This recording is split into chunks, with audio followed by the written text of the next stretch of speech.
नमस्कार. Radio MPSC गुरुमध्ये मी RJ Prajakta सगळ्यांचे स्वागत करते. मित्रांनो, आजच्या दिवसाची सुरुवात करूया एका सुंदर विचाराने. सामर्थ्य म्हणजे जीवन, दुर्बलता म्हणजे मृत्यू. विस्तार जीवन आहे, आकुंचन मृत्यू आहे. प्रेम म्हणजे जीवन, तर शत्रुत्व म्हणजे मृत्यू. मित्रांनो, आज आहे 14 सप्टेंबर. जाणून घेऊया आजच्या दिवसाचे विशेष. 14 सप्टेंबर 2000मध्ये मायक्रोसॉफ्टने आपल्या MS-DOS या संगणक प्रणालीची शेवटची म्हणजे 8वी आवृत्ती प्रकाशित केली. याचबरोबर विंडोज ME या प्रणालीचेही वितरण सुरू केले. 2003मध्ये इस्टोनियाच्या जनतेने जनमत चाचणीत युरोपीय संघात सामील होण्यासाठीचा कौल दिला. 1999मध्ये किरिबाटी, नैरू व टोंगा या राष्ट्रांचा संयुक्त राष्ट्रांमध्ये प्रवेश झाला. 14 सप्टेंबर 1995 रोजी संगीतकार दत्ता डावजेकर यांना महाराष्ट्र सरकारचा गानसम्राज्ञी लता मंगेशकर पुरस्कार जाहीर झाला. हे मराठीतील संगीतकार होते. हिंदी चित्रपटसृष्टीत त्यांना DD या टोपण नावानेही ओळखले जाई. 1941 सालापासून त्यांनी चित्रपटांना व मराठी भावगीतांना संगीत देणे सुरू केले होते. 14 सप्टेंबर 1978 रोजी व्हेनेरा 2 हे रशियाचे अंतराळयान शुक्राकडे झेपावले. रशियाने पाठवलेल्या व्हेनेरा 2 या शुक्राजवळून गेलेल्या अन्वेषकामुळे शुक्राच्या वातावरणाचे व पृष्ठाचे तापमान, त्याचे चुंबकीय क्षेत्र व घनता यांचे मापन करता आले. 1960 रोजी 14 सप्टेंबर या दिवशी organisation of the petroleum exporting countries म्हणजेच OPECची स्थापना झाली. हा जगातील पेट्रोलियम उत्पादने निर्यात करणाऱ्या देशांचा उत्पादक संघ आहे. Algeria, Angola, Ecuador, Iraq, Iran, Kuwait, Libya, Nigeria, Qatar, Saudi Arabia, संयुक्त अरब अमिराती व व्हेनेझुएला हे देश OPECचे सदस्य आहेत. 1965 सालापासून OPECचे मुख्यालय ऑस्ट्रियाची राजधानी व्हिएन्ना येथे स्थित आहे. 1959 रोजी सोव्हिएत संघाचे लुना 2 हे अंतरिक्षयान चंद्रावर कोसळले. चंद्रापर्यंत पोहोचणारी ही पहिली मानवनिर्मित वस्तू होती. 14 सप्टेंबर 1948 रोजी 2 तासांच्या चकमकीनंतर भारतीय सैन्याने दौलताबादचा किल्ला जिंकून घेतला. देवगिरीच्या यादवांचे साम्राज्य नष्ट झाल्यानंतर सुमारे 650 वर्षांनी स्वतंत्र झालेल्या किल्ल्यात भारत मातेचे मंदिर उभारण्यात आले. देवगिरी किल्ल्याला 18 नोव्हेंबर 1951 रोजी राष्ट्रीय संरक्षित स्मारक म्हणून घोषित करण्यात आले. 14 सप्टेंबर 1917 रोजी रशियाने स्वतःला प्रजासत्ताक म्हणून घोषित केले. रशिया हा आशिया खंडाच्या उत्तर भागातील एक देश आहे. क्षेत्रफळाच्या दृष्टीने रशिया हा जगातील सर्वात मोठा देश आहे. पृथ्वीच्या जमिनी पृष्ठभागाचा 9वा भाग रशियाने व्यापलेला आहे. पण असे असले तरी रशियाची लोकसंख्या अतिशय कमी आहे. ही लोकसंख्या देशाच्या पश्चिम भागातच एकवटली आहे. मॉस्को ही रशियाची राजधानी व सर्वात मोठे शहर आहे. रशियाचे चलन रुबल हे आहे. ख्रिश्चन व निधर्मी हे येथील प्रमुख धर्म आहेत. दुसऱ्या महायुद्धापर्यंत रशिया एक महासत्ता होती. त्यानंतर मात्र रशियाची पिछेहाट झाली. 14 सप्टेंबर 1893 रोजी सरकार खाजगीवाले श्री गणपतराव घोटवडेकर व भाऊ रंगारी यांनी पुण्यात पहिल्यांदा सार्वजनिक गणपती बसवले. लोकमान्य टिळकांनी हा उपक्रम उचलून धरला. त्याला राष्ट्रीय उत्सवाचे स्वरूप दिले.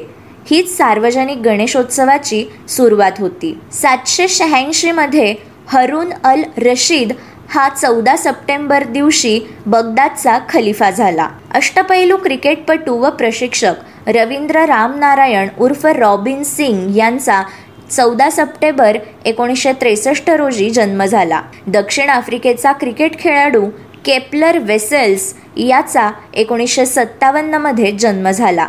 ग्वाल्हेर, जयपूर, किराणा घराण्याच्या ख्याल व भजन गायिका वीणा सहस्त्रबुद्धे यांचा 1948 रोजी जन्म झाला. 14 सप्टेंबर 1932 रोजी डॉक्टर काशीनाथ घाणेकर या मराठी आणि हिंदी चित्रपटातील अभिनेते यांचा जन्म झाला. सन 1960 ते 1990 या काळातील ते मराठीतले पहिले सुपरस्टार होते. 14 सप्टेंबर 1923 रोजी राम जेठमलानी या माजी केंद्रीय कायदा मंत्री व कायदेपंडितांचा जन्म झाला. हे भारतीय वकील व संसद सदस्य होते. कायद्याची पदवी मिळवल्यानंतर जेठमलानी यांनी सिंधमध्ये वकिली केली. भारताच्या फाळणीनंतर त्यांनी मुंबईला स्थलांतर केले. जेठमलानी हे जनता पक्ष आणि भारतीय जनता पक्षाचे सदस्य होते. भाजपच्या सरकारमध्ये हे भारताचे कायदेमंत्री तसेच नागरी विकास मंत्री होते. दर्शन सिंहजी महाराज या शीख संत कवी यांचा जन्म 14 सप्टेंबर 1921 रोजी झाला. मंजिल-ए नूर, मता-ए नूर या उर्दू कविता संग्रहांबद्दल त्यांना उर्दू साहित्य अकादमीचे पुरस्कार मिळाले आहेत. शिक्षणतज्ज्ञ व विचारवंत यमुनाबाई हिरलेकर यांचा जन्म 1901 मध्ये झाला. तसेच नट, दिग्दर्शक व नाट्य शिक्षक पार्श्वनाथ आळतेकर यांचा जन्म 1897 मध्ये झाला. विष्णू नरसिंह जोग यांचा जन्म 14 सप्टेंबर 1867 मध्ये झाला. हे वारकरी शिक्षण संस्थेचे संस्थापक, कीर्तनकार व प्रवचनकार तसेच लेखक होते. त्यांनी वारकरी संप्रदायाचे काम पद्धतशीरपणे पुढे नेले होते. विष्णुबुवा जोग म्हणून ते सर्व परिचित होते. आळंदीतील कीर्तनकार, प्रवचनकार, वारकरी व लेखक विष्णुपंत जोग हे अत्यंत निरीच्छ तसेच लोकमान्य टिळक यांचे स्नेही व चाहते होते.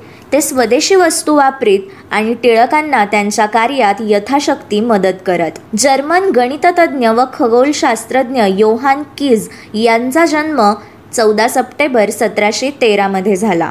कुस्तीगीर व प्रशिक्षक हरिश्चंद्र बिराजदार यांचे 14 सप्टेंबर 2011 रोजी निधन झाले. शिक्षणतज्ज्ञ व मुंबई विद्यापीठाचे कुलगुरू प्राध्यापक राम जोशी यांचे 1998 मध्ये निधन झाले. 14 सप्टेंबर 1989 हा बेंजामिन पियरी पाल यांचा स्मृती दिवस आहे. आंतरराष्ट्रीय कीर्तीचे भारतीय कृषी संशोधक तसेच 1958 सालचे पद्मश्री विजेते, 1968 सालचे पद्मभूषण विजेते व Indian council of agricultural research याचे पहिले संचालक म्हणजे बेंजामिन पियरी पाल. तांबेरा रोगाला दाद न देणाऱ्या व अधिक उत्पादन देणाऱ्या गव्हाच्या जाती त्यांनी शोधून काढल्या होत्या. अफगाणिस्तानचे तिसरे राष्ट्राध्यक्ष नूर मोहम्मद तराकी यांचे 14 सप्टेंबर 1979 मध्ये निधन झाले. अमेरिकेचे 25वे राष्ट्राध्यक्ष विल्यम मॅककिनले यांची 1901 मध्ये आजच्याच दिवशी हत्या करण्यात आली होती. 4 मार्च 1897 रोजी त्यांनी अध्यक्षपदाची सूत्रे हाती घेतलेल्या मॅककिनलींची अध्यक्षपदावर असतानाच 14 सप्टेंबर 1901 रोजी हत्या करण्यात आली. यांच्या अध्यक्षीय राजवटीत अमेरिकेने स्पॅनिश अमेरिकन युद्ध जिंकले होते. पेशाने वकील असलेले मॅकिनली रिपब्लिकन पक्षाचे सदस्य होते. 1979 ते 1991 या कालखंडात त्यांनी अमेरिकन प्रतिनिधीगृहात ओहायोचे प्रतिनिधित्व केले होते. तसेच 1892 ते 1896 या काळात ते ओहायोचे गव्हर्नर देखील होते. मित्रांनो, हे होते आजचे दिनविशेष.